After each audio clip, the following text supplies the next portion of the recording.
Well, let me begin by saying from all three of us, the Vice President, the new Secretary of Homeland Security, that our hearts go out to the families of the FBI special agents, and 2 of whom were killed, and 3 of whom were injured today in Florida.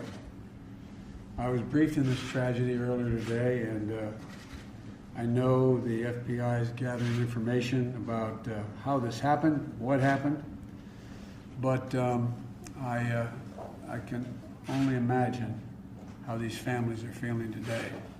You know, one of the things when you are in a combat zone as a military, or you're an FBI agent or military or a police officer, every family just, when they put that shield on and go out in the morning, dreads the possibility of a call, receiving that phone call. And my heart aches for the families. I've not had an opportunity, nor will I try today, to contact them, but they put their lives on the line, and it's a hell of a price to pay.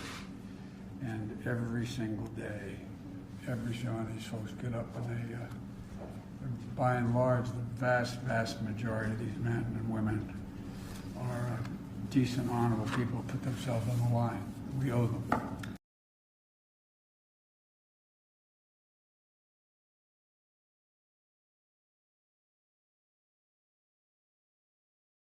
The biggest stories the moment they happen from around the globe. Subscribe to Bloomberg Quick Take now for insight in an instant.